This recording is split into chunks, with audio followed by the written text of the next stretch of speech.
Am I the a-hole for telling my mom and biological father I will always pick my dad over my bio father because my dad's my real dad? When I, 17 male, was 7 and my siblings were 9 and 10, we found out our mom was cheating on our dad. She wanted to leave dad and told him none of us were his kids. She told us too.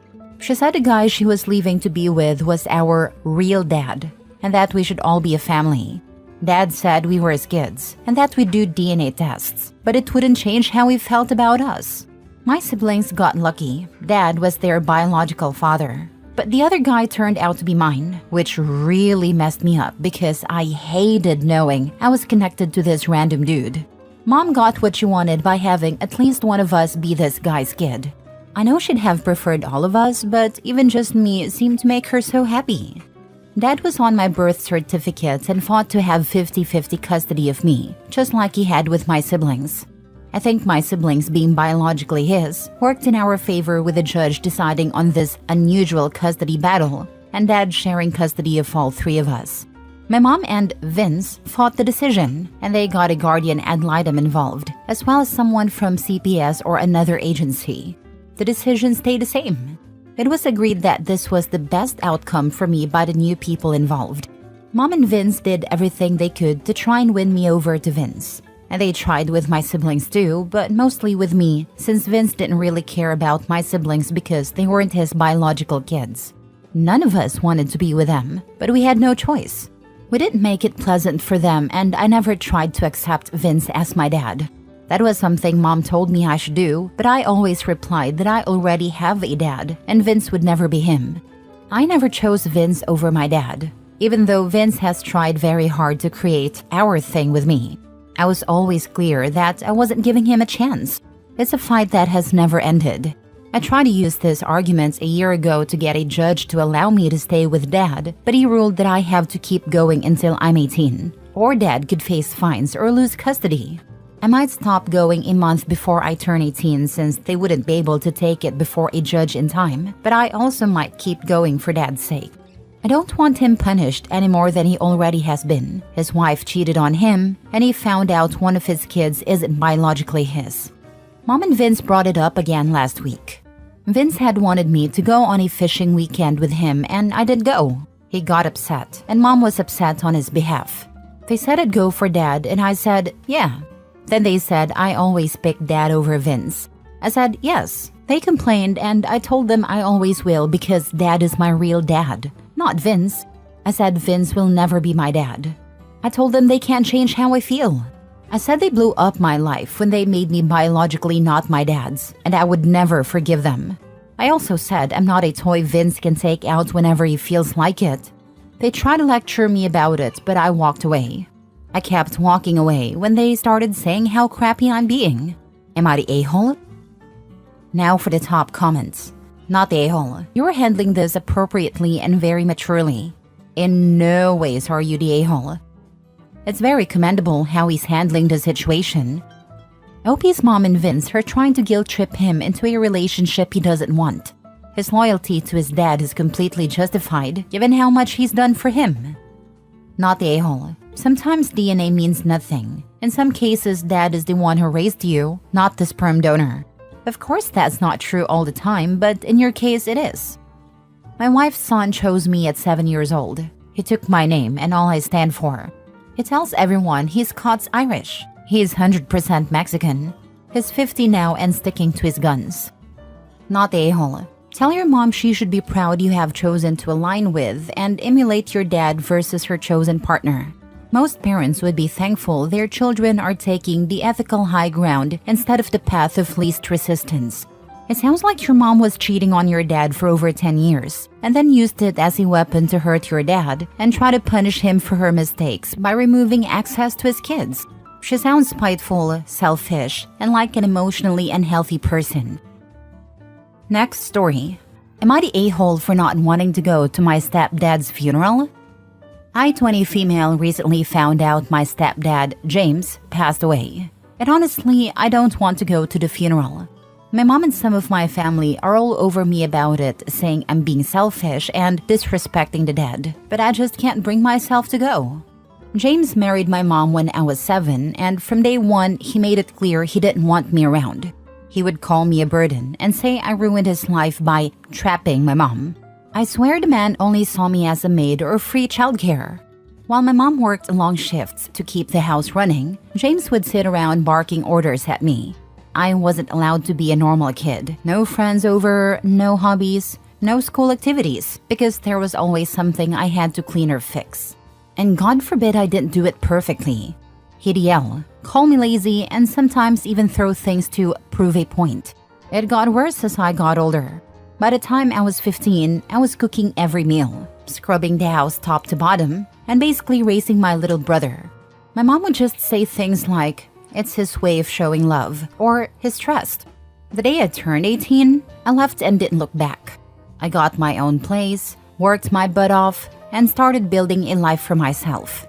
I've barely spoken to James in 2 years, and honestly, I didn't plan to. But now that he's gone, everyone expects me to show up like nothing happened. My brother said I should suck it up because he's not worth causing drama in the family. But I can't. The thought of sitting there listening to people talk about what a good man he was, while knowing everything he put me through, makes me sick. I don't even know if I'd be able to keep my mouth shut. Still, now I'm starting to feel bad. Maybe I should go just for my mom? But at the same time, I feel like it's unfair that I have to pretend this guy didn't ruin my childhood. So, am I the a-hole? Not the a-hole. You have the freedom to choose what you believe is best for you. You're right, and that's what I'm going to choose no matter what anyone else says. Cut off the dead weight. Your mom hasn't supported you since you were 7 years old. You moved out and are doing good for yourself. Don't jeopardize all your hard work and mental health for people who haven't gave a damn about you since you were little. Not the a-hole. Funerals are for the living. The dead don't care. They're dead. If there is no benefit in attending it, don't attend it. There will be no benefit in attending only bad memories of my childhood. Not the a-hole. You owe your mother nothing. She's just as complicit for how you were treated. She knew that you had to do everything around the house, and she made excuses for her rotten husband.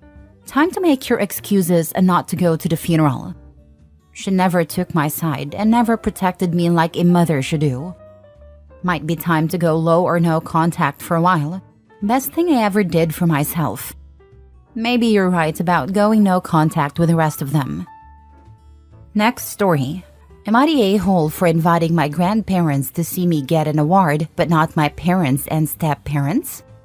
My parents divorced when I 16 male was 4. I don't know why or what their marriage was like.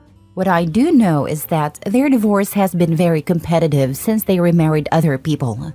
My dad has been married to Wendy since I was 6, and my mom has been married to Sam since I was 7. I have half siblings in both houses, 3 at my mom's and 2 at my dad's. There's also Sam's recently discovered son who's 18. Sam had no idea he existed until a couple of months ago. I love my parents. I don't always like them, but I do love them. I don't hate my step-parents. I don't feel the same way about them as I do about my parents, but I have friends with worse step-parents. Neither set, as in mom/stepdad or dad/stepmom, feels like my collective parents, and the 4 together definitely don't. My mom and dad are my parents, but sometimes I feel less like their kid and more like a pawn or something. I'm always asked what it's like at the other parent's house, even now. Questions like, do I have fun there? Do they do X? Does this happen? Then I'll get asked if I like being there. Usually, I'm also asked, would you rather live with the asking parents or the other parent? I'm also asked things like, isn't Wendy better than mom at this? Is it Sam doing more of that than dad? My step-parents are always watching how I interact with the other step-parent, and both have accused me of being more affectionate with the other. I'm also watched to see if I'm closer to my mom's other kids or my dad's other kids.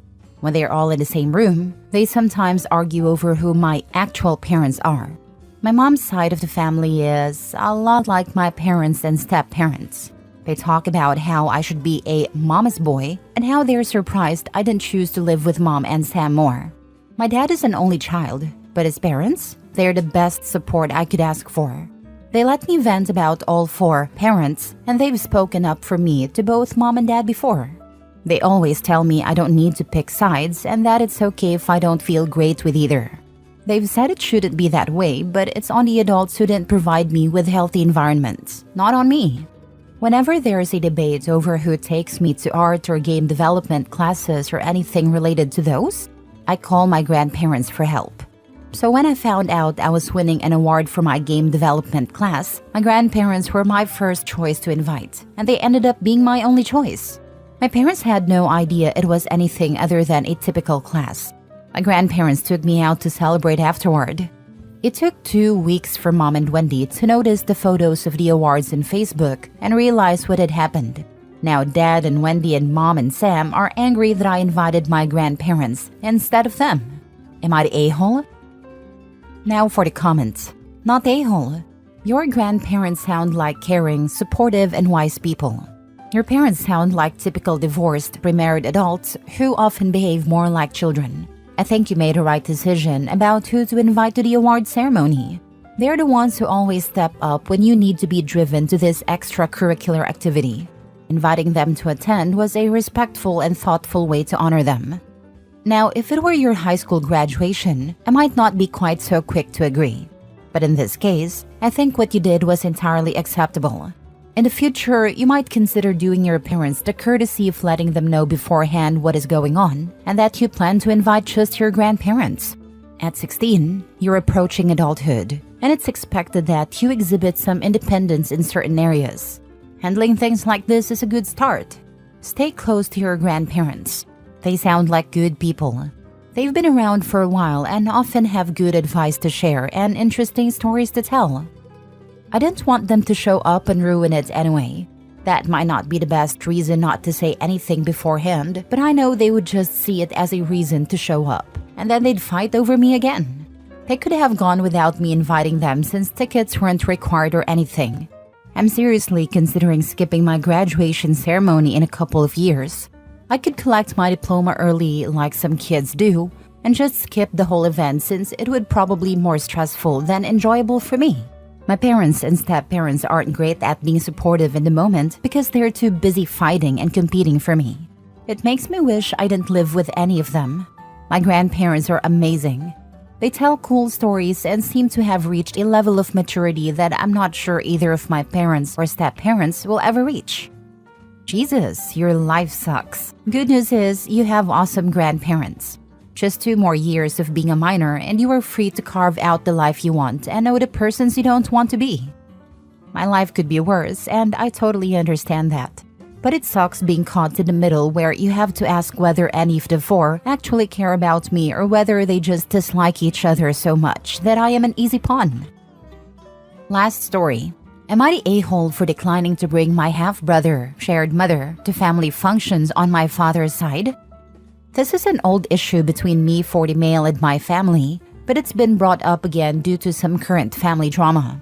Long story short, my parents had a messy divorce when I was 14. My mother really resents my dad's side of the family. She thinks they always looked down on her. On the other hand, my dad's side doesn't like her because of past issues and because she cheated on my dad before the divorce. I don't want to give too much backstory to avoid clouding the issue, but suffice it is to say the divorce was really hard on me and my younger brother. Our parents didn't want to talk to each other, so we were used as messengers and put in the middle of a crappy situation. Fast forward a couple of years, my mother remarried and had a son. My brother and I were 17 and 14 at a time, so it's not shocking that we weren't thrilled about adding a baby to the family, especially when money was already tight, and both my mom and stepdad worked. Basically, we were voluntold into babysitting duties a lot, and we were also expected to pull more weight around the house than I felt was fair. On top of that, there was now a screaming baby in the house. We didn't actively resent our new half-brother and did our best to treat him like family. As much as a 17 and 14-year-old can between school, after-school jobs, friends, girlfriends, etc. But it was a hard couple of years. My younger brother and he got kinda close, but honestly, I had one foot out the door to university and left home before he was due. I went to school far enough away that I didn't get to visit very often and never really got close to him. The issue came after I moved away from university. I'd come home to visit for the regular holidays and summers for the first couple of years. Then basically just sporadic visits once workload started to get serious. Every time I came home, I'd have maybe 3 to 4 days to visit both sides of the family. My mom's and dad's side, who both lived within a 30-minute driving radius in a small town. On top of that, I had to make time to visit my stepdad's family and try to find 5 minutes to catch up with friends. My mother would insist that my brother and I bring our half-brother everywhere with us. You don't visit that long. You need to spend as much time with him as you can. He's your brother. This included family gatherings on my dad's side. This is the sore spot. There was already a lot of tension between the sides of the family, and it was really uncomfortable bringing my half-brother to family gatherings, where it was clear he was not part of that family. They were never rude or mean to him, but he didn't have the history, didn't know the traditions, inside jokes, etc. It felt like I brought a huge neon sign that said, "Hey, check out what that woman who cheated on your son made." Besides that, I barely had enough time to visit my family on my dad's side. It felt like I was constantly missing out on catching up with them because I had to spend the whole time looking after my half-brother, who didn't know anyone there and was, frankly, a bit confused about why he was even there. After a few times, I put my foot down and told my mom I would no longer be taking my half-brother to functions on my dad's side. I explained that they weren't his family, and she had made it very clear she hated pretty much everyone on my dad's side. Honestly, I think her sending my half-brother with me was less about spending time with him and more about trying to insert herself into their lives passive-aggressively, twisting the knife in deeper. This caused a huge blowout and was probably the beginning of the long downward spiral in my relationship with my mom. Old wounds have been reopened recently, and this issue is being brought up again as the reason all this started. So what's the verdict? Am I the a-hole? Not the a-hole. He isn't your dad's family. There's no reason for him to go to things that involved your dad's side of the family. He isn't related to them by blood or by marriage. And if your mom hates your dad and his family so much anyway, she really shouldn't want to expose the boy, now young man, to them. Not the a-hole. You're an adult, so it's a fair decision given that mother dislikes father's folks and vice versa. Go low contact with mother if she carries on pressuring you. Harsh facts being nobody in dad's respects her because the woman is a cheater. Marriages do not always last, but it would have been better to divorce before bedding another man. We've been low contact for years. There's just stuff happening in the family, aging grandparents, my half-brother's wedding, and other stuff that's forced contact and opened old wounds. So now 20 years of family drama is being rehashed.